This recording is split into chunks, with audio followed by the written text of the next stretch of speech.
പിണറായി സർക്കാരിന്റെ വീഴ്ച കഴിഞ്ഞ 5 വർഷത്തിനുള്ളിൽ തുടങ്ങിയതാണോ അതോ മുൻപും സംഭവിച്ചിട്ടുണ്ടോ?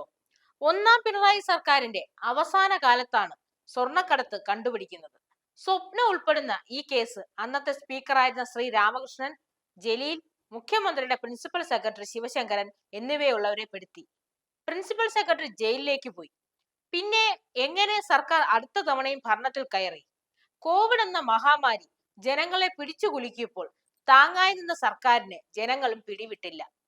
ശബരിമല യുവതീ പ്രവേശനത്തോടെ ആടി ഉലഞ്ഞ കസേര സ്വർണ്ണക്കടത്തിലും വീഴാതെ കോവിഡ് പിടിച്ചു നിർത്തി. എന്നാൽ രണ്ടാം പിണറായി സർക്കാർ ദുരന്തമായി തന്നെയാണ് തുടങ്ങിയത്. മഹാമാരിയിൽ ജീവൻ പണയം വെച്ച് നിന്ന ശൈലജ ടീച്ചറിനെ ആദ്യം തന്നെ അങ്ങ് വെട്ടി. രണ്ടാമത്തതായി കൈ അയച്ച് സഹായിച്ച സിനിമാക്കാരെ ഒന്നടങ്കം നാറ്റിച്ചു. സിനിമാ മേഖലയിലെ പ്രശ്നങ്ങൾ പഠിക്കാൻ തയ്യാറാക്കിയ ഹേമ കമ്മിറ്റി അടപടലം പൊട്ടി. മകളുടെ പേരിൽ വന്ന അഴിമതി ചോദ്യം ചെയ്താൽ അതടയ്ക്കാൻ നൂറ് കാരണങ്ങൾ. ആരോഗ്യ മേഖലയിൽ നമ്പർ 1 ആയ കേരളത്തിലെ ചികിത്സ മുഖ്യന് വേണ്ട. ശബരിമലയിൽ സ്വർണ്ണക്കൊള്ളയാണ് പിന്നെ മുഖ്യന് തലവേദനയായി വന്ന അടുത്ത കാര്യം. സ്വർണം എവിടെയെന്ന് ചോദിച്ചാൽ അമ്മാതിരി ചോദ്യമൊന്നും ഇങ്ങോട്ട് വേണ്ട, അല്ലെങ്കിൽ കടക്ക് പുറത്ത്. മയക്കുമരുന്നിന്റെ കോട്ടയായി മാറി കേരളം.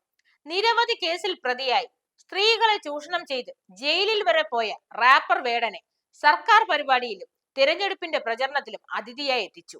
സർക്കാർ ഉദ്യോഗസ്ഥനായ നവീൻ ബാബുവിന്റെ മരണം ഇതിൽ തുടങ്ങി മുഖ്യന്റെ നാണംകെട്ട പ്രവൃത്തികൾ കഴിഞ്ഞ 5 കൊല്ലം കണ്ട് സഹിക്കാൻ വയ്യാതായി.